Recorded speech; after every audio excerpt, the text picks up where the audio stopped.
Parliament ఎన్నికల అనంతరం silent మోడ్లోకి వెళ్లిపోయిన గులాబీ పార్టీ క్యాడర్ను గాడిన పెట్టేందుకు బీఆర్ఎస్ రెడీ అవుతోంది. ఈ నెల 29న దీక్షా దివస్తో మళ్లీ డోస్ పెంచాలని ప్రణాళికను సిద్ధం చేసింది. ఆ రోజు నుంచి జిల్లా పార్టీ ఆఫీసుల్లో పార్టీ కార్యక్రమాల నిర్వహణ మొదలుపెట్టేలా కార్యాచరణ సిద్ధం చేసింది. దీక్షా దివస్కు ముందుగానే సమావేశాలు ఏర్పాటు చేసి ఈ కార్యక్రమాన్ని సక్సెస్ చేసేందుకు బీఆర్ఎస్ రెడీ అవుతోంది. పార్టీ క్యాడర్లో ఉత్సాహం నింపేందుకు పావులు కదుపుతోంది బీఆర్ఎస్. ప్రధాన ప్రతిపక్ష పార్టీగా అధికార పార్టీపై ప్రజా ఉద్యమాలకు శ్రీకారం చుడుతోంది. మరో 4 ఏళ్ల పాటు ప్రతిపక్ష పార్టీగా చురుగ్గా వ్యవహరించాలంటే పార్టీ క్యాడర్ను భాగస్వామ్యం చేయాలన్న లక్ష్యంగా అడుగులు వేస్తోంది. పార్టీ సభ్యత్వ నమోదు, స్థానిక సంస్థల ఎన్నికలను దృష్టిలో పెట్టుకుని జిల్లా కార్యాలయాల ద్వారా ఆయా జిల్లాల్లో కార్యక్రమాలు మొదలుపెట్టాలని బీఆర్ఎస్ భావిస్తోంది. రాష్ట్ర వ్యాప్తంగా హైదరాబాద్, వరంగల్ మినహా దాదాపు అన్ని జిల్లాల్లో పార్టీ కార్యాలయాలు ఉన్నాయి. అసెంబ్లీ ఎన్నికలకు ముందే వీటిని ప్రారంభించిన వాటి నిర్వహణ లోపంతో నామమాత్రంగానే మిగిలిపోయాయి. ఇప్పుడు వాటన్నింటినీ యాక్టివేట్ చేయాలనే వ్యూహాలు రచిస్తోంది బీఆర్ఎస్.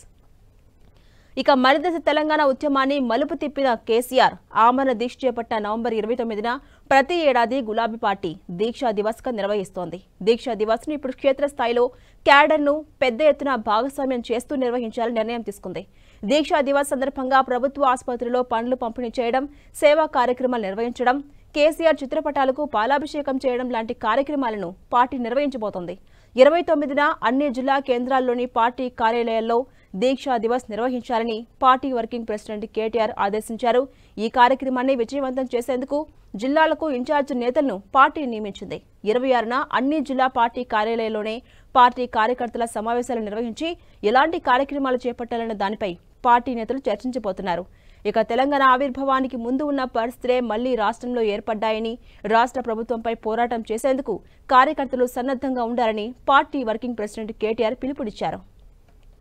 ఇక ఇదిలా ఉండగా డిసెంబర్ 9న మేడ్చల్ జిల్లా పార్టీ కార్యాలయం ప్రారంభోత్సవ కార్యక్రమాన్ని నిర్వహిస్తూ తెలంగాణ తల్లి విగ్రహాన్ని ఆవిష్కరించాలని గులాబీ పార్టీ నిర్ణయం తీసుకుంది. ఈ కార్యక్రమానికి పార్టీ ఎమ్మెల్యేలు, ఎమ్మెల్సీలను పార్టీ ఆహ్వానించింది.